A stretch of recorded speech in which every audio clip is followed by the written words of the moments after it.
Good morning, good afternoon, good evening. This is Alan Burgos from the hashtag wokwithLan channel. Welcome and welcome back to our channel.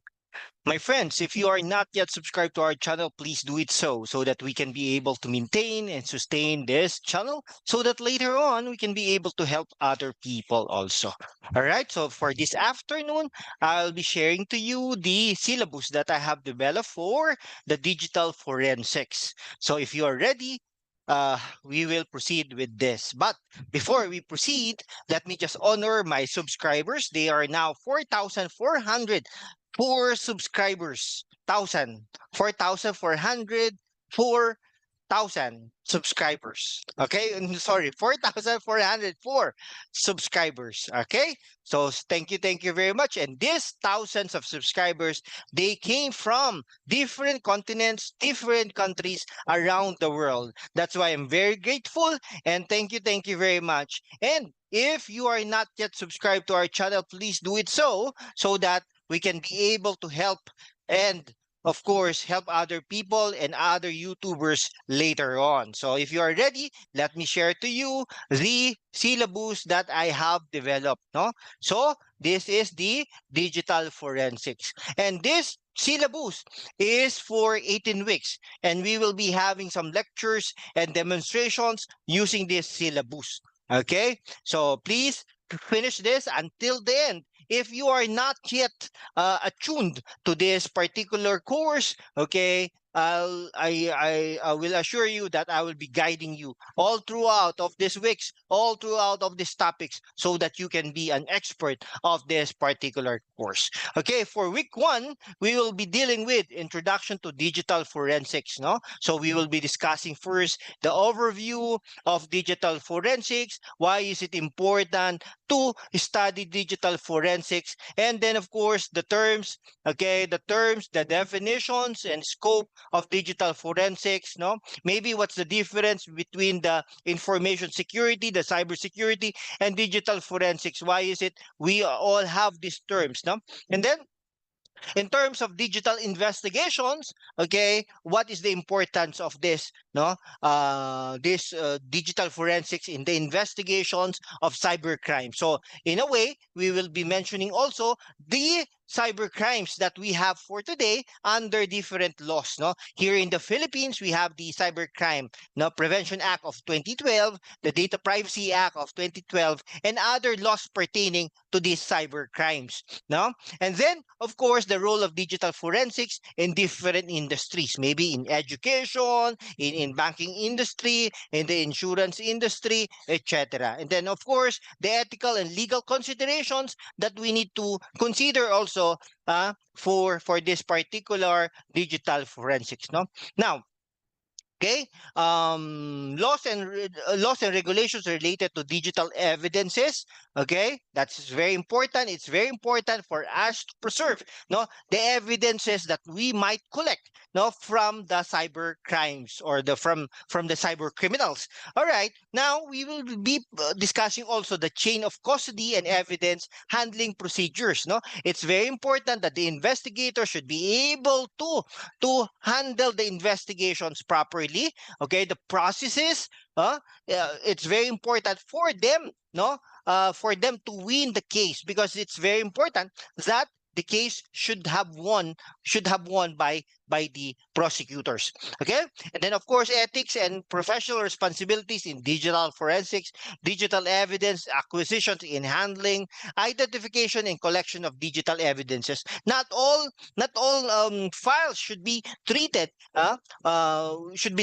equally or should be treated as an evidence. So the investigator should be able to know the differences of this extension names of these files and etc. All right. Now, okay. Yeah, preservation and storage of digital evidences. After you collect, you collect the evidences, it's very important that you preserve and you know how to store it properly so that later on the court, the court should be able to appreciate, to appreciate all these evidences that you will be presenting it to them. Okay. Now, validation and analysis of digital evidences. All right, so we will be dealing with hash functions, etc. No, and on week two, file systems and data storages. No, so it's very important that we are familiar with the file systems and data storages, no, including the FAT, the NTFS, HFS, plus, etc. No, the file systems is very important because later on, my friend, if you are into a digital forensic, you can be invited by the court to serve as a expert witness, no, subject matter expert witness, no. So if you will be called, definitely the defense lawyers, the prosecutor lawyers, the prosecutors rather, including the judge, okay, would be asking you questions in technical, no, as if they do not know this technical terms, but in reality they were able to research on that already, no. So if they would ask you what is file,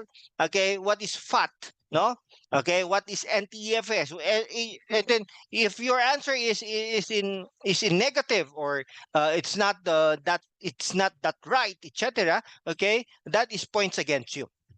All right, so we will be discussing also the file system fundamentals and its structures, the file allocation methods and data storage techniques, this imaging and analysis. No, so there are tools and applications that we will be using in order for us to analyze all these things. No, creating forensic these images. No, analyzing these images using forensic tools, data carving and recovery techniques. No, as if the files are already deleted, no, are already deleted, but it's very important for you to know how to recover, no, these deleted files, because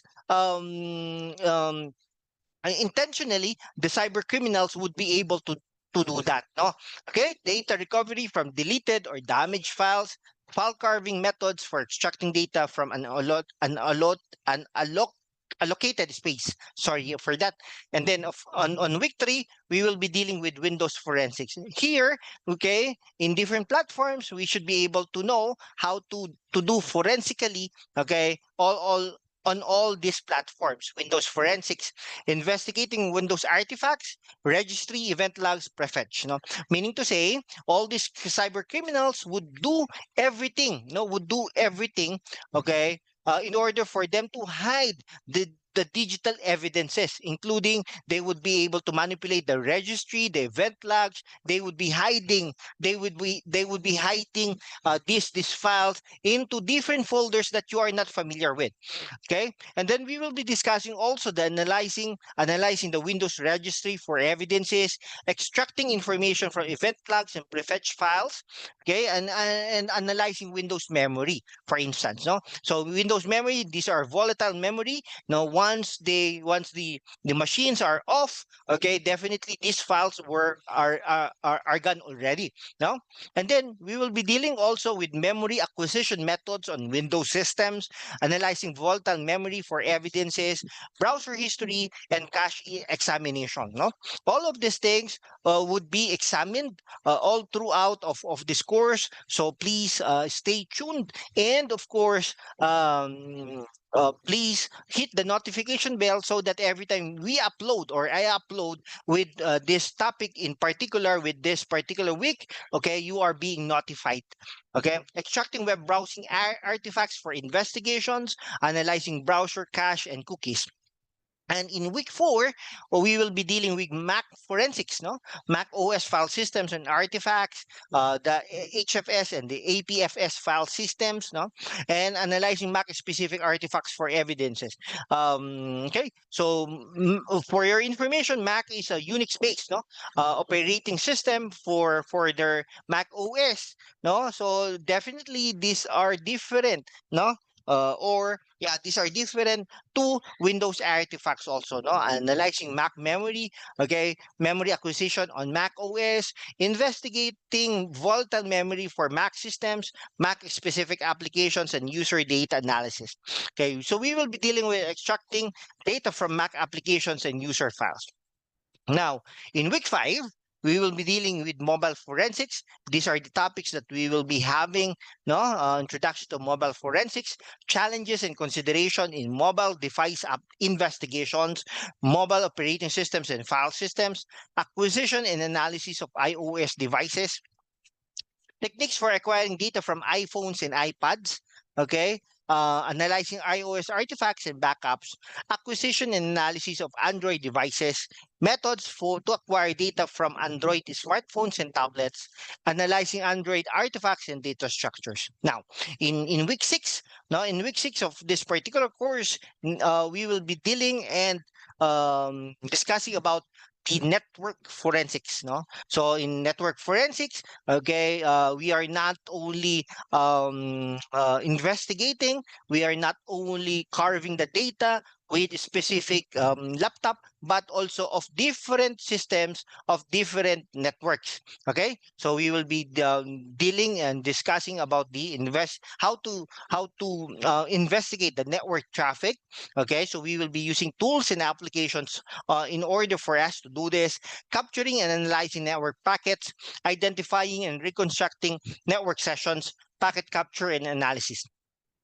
Using tools like Wireshark or for packet analysis, identifying suspicious network activities. Now network lag analysis. No, so it's very important for us to determine if there are threats already on our network. No, maybe in with the help of the artificial intelligence. All right, using tools like Wireshark for packet analysis, network lag analysis.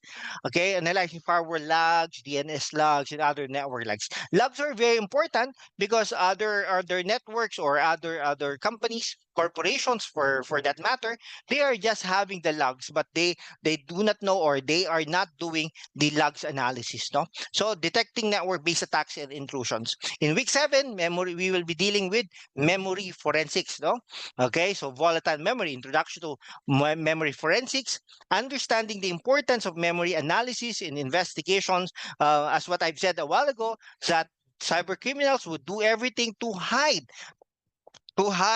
the artifacts or the digital evidences so that they would not be prosecuted. Now, we should be smarter than them. No, that's why it's very important for us to know how to analyze all these artifacts that we could be able to collect. No, so we will be dealing also with the overview of memory acquisition techniques also. Now, using tools like volatility for memory acquisition, volatility is an application.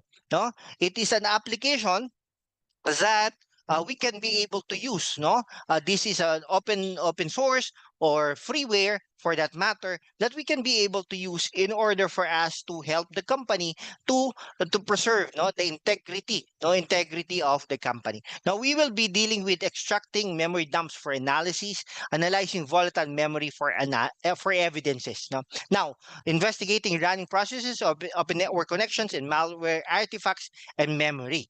Okay. Now, in week 8, memory, malware analysis, and reverse engineering. No, basics of malware analysis, understanding the difference of malware or the malicious software, viruses, Trojan horses, okay, worms are included on this, no, including the ransomware. Overview of the static and dynamic malware analysis. Dynamic, from time to time it is moving. Okay, static and dynamic analysis techniques. Examining malware samples without execution. Okay, running malware in controlled environment for analysis, dynamic analysis, reverse engineering malware samples. Okay, the assembling and decompiling malware code, identifying malware functionality and potential vulnerabilities. In week 9, incident response and live forensics. You know, when we say live forensics, okay, it is not the machines are not turned off. Okay, you are doing it in live. No, incident response methodologies, steps and procedures for responding to security incidents, coordinating incident response teams in actions, live systems analysis and triage. Okay, analyzing live systems for signs of compromise, identifying active threats and malicious activities, memory and network forensics during live incidents. Okay, and we will be doing also the extracting memory data and analyzing network traffic in real time. No, that's why it is being called and as live forensics for that matter. Okay, in week 10, we will be dealing with the virtual environment forensics or and cloud forensics, no? Forensics in cloud environment, AWS, Azure, etc. Investigating incidents in cloud-based infrastructures, acquiring and analyzing cloud data, virtual machine forensics, understanding virtual machines, file formats and structures, extracting data from virtualized systems, analyzing virtualized system artifacts, investigating virtual machine memory and disk images, and multimedia forensics, image and video forensics. That is in week 11. Image and video authentication and manipulation detection, identifying metadata and hidden data in multimedia files. Audio forensics and voice analysis also. We will know here if that particular file is the real audio of that particular person. No? Analyzing audio recordings for authenticity and tampering. If we will know on this particular analysis if that particular voice is authentic or not. No, voice identification, speaker profiling techniques, and of course, we will be dealing with steganography detection and analysis. Steganography, this is a process we're in. Okay, the cyber criminals could be able, not only cyber criminals, but anyone could be able to hide a file, no, inside of that particular image, no. So for example, you are being sent a picture, no, of a known personality. Definitely, maybe you will open that, no, because that is quite famous, but I'm telling you, you need to be careful, because we really do not know if that particular file or image is authentic or not, no? Detecting hidden data and messages in images, audio, and other files. In week 12, social media and web forensics, no? Investigating social media platforms, collecting and analyzing evidence from social media accounts, identifying user activities and communications. So all of us are using social media, no? Now, okay. Uh, we could be able to know here the digital footprint of an individual. That's why we should be able to be careful about it.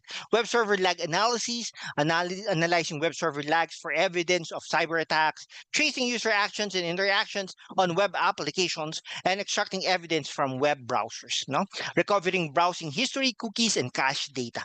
Okay, in week 13, database forensics, database fundamentals, understanding database structures and operations, identifying key database artifacts for investigations, database acquisitions and analysis, acquiring data from databases without affecting integrity. Of course, no, you need to be able to acquire data, but without affecting the integrity, meaning to say the data would not be modified or being altered or so. No? Analyzing database entries and queries, SQL injection and database related attacks, investigating SQL injection and other database related security incidents.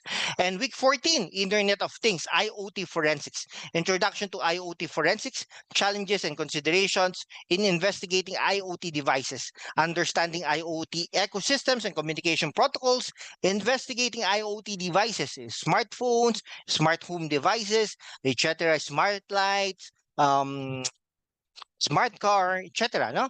Acquiring data from IoT devices and analyzing artifacts, IoT protocols, and communication analysis, analyzing network traffic and data exchange in IoT systems. In week 15, advanced topic in digital forensics, anti-forensic techniques. No, so definitely, okay, all the cyber criminals would do anything, no, including the anti-forensic techniques. Methods used by attackers to hide or destroy evidences. They would try to hide or destroy evidences because they do not want to be prosecuted. Countermeasures to overcome anti-forensic challenges, encryption and decryption methods, decrypting encrypted data during investigations, working with encrypted keys and algorithms, expert witness testimony, and courtroom procedures. That's what I've said a while ago, that you would be considered as an expert witness later on. That's why it's very important that the terms that we will be dealing with on this course, okay, you are familiar with, no? And then preparing and presenting digital evidence in court, understanding the role of digital forensics expert witness. In week 16 to 17, case studies and practical exercises, applying digital forensic techniques to real world scenarios, investigating simulated cyber attacks, solving complex forensic and puzzles, hands on exercises using forensic tools and software, practicing with popular digital forensic tools, analyzing case-specific evidence. In final week 18, final project and review, completion of the final digital forensics project. Students work on a comprehensive forensic investigation, presenting findings and conclusions, review of course materials and concepts, recapitulating important topics covered throughout the course, preparing for certification exams and further study. Okay, so we are done no, in discussing the topics that we will be having for this particular course in the entire 18 weeks. So, my friends, okay, we will end no, this conversation, and then please hit the notification bell, like it, subscribe to our channel so that every time we upload videos for this information security, for our programming, for Python, for information security, etc., all this course that we will be having, no, it's all free. You are being notified too. Okay, so that's it for today. Thank you very much, and have a great day. Bye bye. Bye bye.